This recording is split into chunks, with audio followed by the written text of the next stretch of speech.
Hey, so I'm speaking to you right now from a hotel room just a few miles outside of St. Louis, Missouri. But I want to back up at least a week or more to this bridge right here. This is the suspension bridge over the Ohio River in Wheeling, West Virginia. And for me, it was the start of something called the National Road.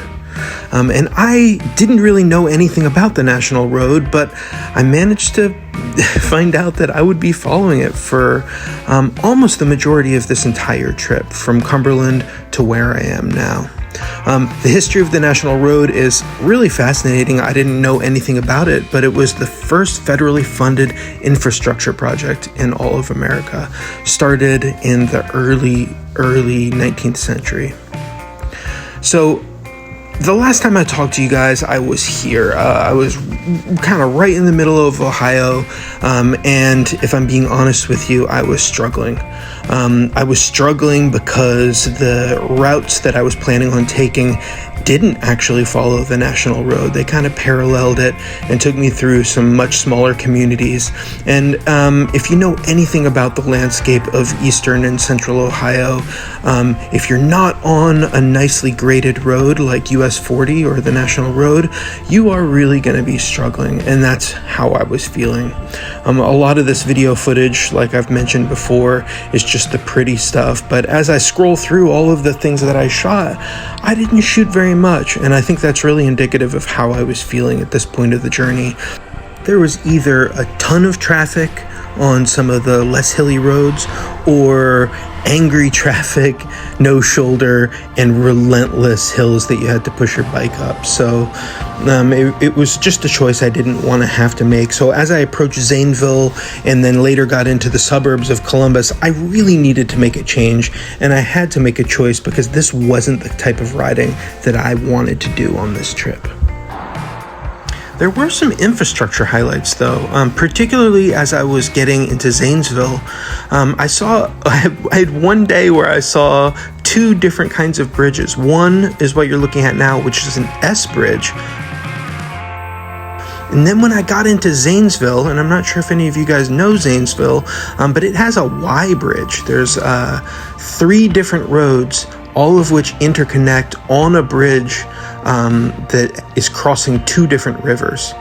So it's kind of hard to photograph here, but this bridge is actually shaped like a Y, where there's an intersection directly over the water. So that was pretty cool. Good morning. I'm talking to you right now. I just got out of camp in a town called Katy, Illinois, actually. Interesting thing. Actually, it's not that interesting, but Ohio was kicking my ass, and I was in the suburbs of Columbus, and it was just like endless, rough suburban traffic. And pretty much I just looked into my future and saw it's going to be like this for the next couple days, because I'm just going from suburban Columbus all the way to suburban Indianapolis, and I made a decision just to rent a truck and skip that part. So I skipped roughly 170 miles going from the suburbs of Columbus in a rental truck to just past the suburbs of Indianapolis, and spent the next day getting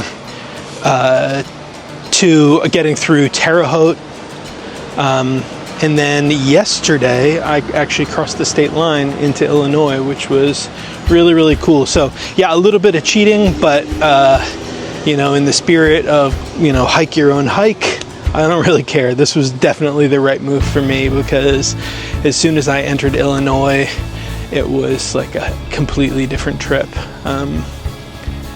People were like super friendly to me. The towns were cute. I started, seeing Harris Waltz signs in people's yards. Believe it or not, it was altogether, it was just, a great decision. And so yesterday I cycled through a bunch of like little small cute towns with cute little cafes. Basically every single town seemed like a Hallmark movie. And then I strolled into what I thought was just going to be a city park campground here in Casey.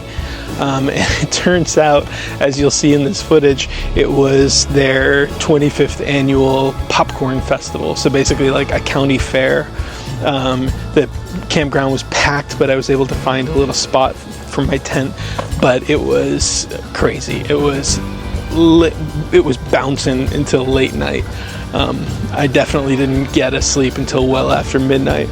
It was just so much fun. There was like a little horse show, you know, there was a outrageous cover band, park rides, open mic night, tons of fried food, and this town is just super weird, and I want to show you how weird it is.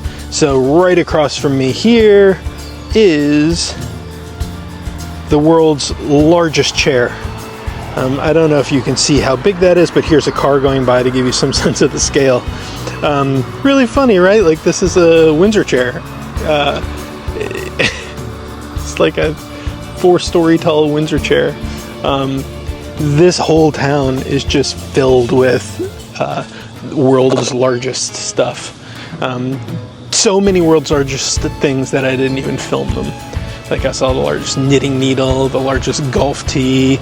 I didn't even get shots of that stuff. And that's just been super fun. So today, I'm just going to continue on that path, following the National Road, as I work my way towards St. Louis, which I should be in St. Louis in either 2 or 3 days. And then from St. Louis, I hop on the very famous Katy Trail. Don't know quite what to expect. I don't know if it's going to be more like the CNO or more like the Gap or more like the Schuylkill River Trail. It's probably going to be its own thing, but I am really looking forward to that. So I don't want to get too far ahead of myself here, and I know this is a long video, so I just wanted to say hi. Just wanted to say I love Illinois. I cheated a little bit, 175 miles in between Ohio and in Indiana. And I don't feel bad about that whatsoever, because this is some of the riding I've been really looking forward to. So until I catch up with you guys next time, thanks for following along. Have a good one.